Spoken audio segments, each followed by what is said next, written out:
Thank you. Hi there. Hi, it's nice to meet you. You too. I'm a big fan of this film and your performance in it, and I'm curious, what was the draw? What did you know about this film that made you want to be a part of it? I think the first thought I had when I read the script, there was a few things. It was one, I thought Tina was way too cool for me. I thought I could never be that cool, and I was convinced that I couldn't pull it off.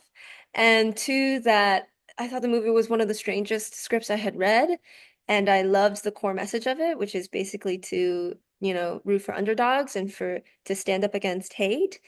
And that's kind of all I needed to know. It just felt like an original, crazy idea, and that I should at least try and audition for it. And the rest is history. Was the filming experience different from what you expected based on knowing that and the very descriptive poster I see behind you? I mean, yeah, in a lot of ways. I had very little time to prep for the role, so that was really nerve-wracking. I literally had one session with a dialect coach and then went back to back from I wrapped one movie, flew the day I wrapped, and was starting work the same night. So it was nerve-wracking because I hadn't had much time to really sit down and soak into a script, and I didn't really have the luxury of doing a lot of work that I would have normally have liked to have done. But luckily, she has such a cool look and such a distinctive costuming and hair and makeup that once all of those pieces fell into place, it really taught me how she moved and how Tina behaved. And nothing, I think, this movie is crazy to read on a page. Nothing quite preps you for filming it. And then even after filming it, there's even more blood added in post. So it just is off the walls insane. It's one of a kind. It's crazy. Have a chance to see it with an audience, and if so, what was it like just getting to see parts of it that you're not necessarily in? Yeah, I've seen it a couple times. I've seen it at Sundance, and we had a screening in Oakland last week, which was really, really exciting. It's great to see with an audience. It's such a fun movie. I haven't been a part of movies that have such a crowd response up until now.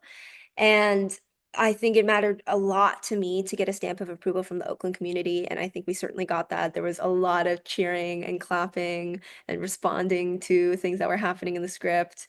And I think if you can see it in a theater, it has to be seen in a theater because it's so much fun. I saw it at Sundance, so I totally agree. I think it was definitely very entertaining that way. Obviously, it is really its own thing, but I know that when I heard the title, I'm not so big on horror, and I was like, freaky tales, how freaky are they going to be? And I don't think it's that kind of freaky, but is there any other project you think that would be a good, like, if I liked that, I'm going to like this? A lot of people have been saying it's like a Scott Pilgrim versus the World meets Pulp Fiction. And then I would probably throw in like maybe like John Carpenter films and just if you love a classic 80s pulp movie, you're gonna like this.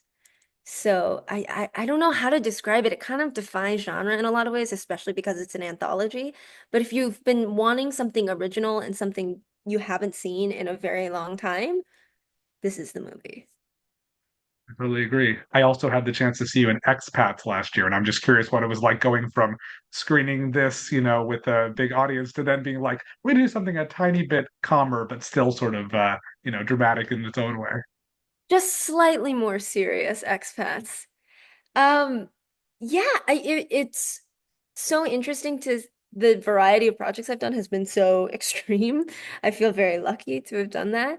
It was interesting though because I had to do so much dialect work for this. In some ways, it felt like it more challenging because there was so much voice work that I was doing. I was obsessively listening to sound samples on the way to work every day. There's an interview with Ryan Coogler that he did at a director's roundtable that I would listen to every day on the way to work.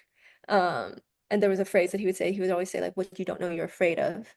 Um, and that was something I was saying in my head over and over and over. And I kind of think it's applied to my career in that, like, when I see a role that I know I haven't played before, I feel an element of fear and anxiety, and that always makes me more excited to do it because that means I'm doing something I haven't done before.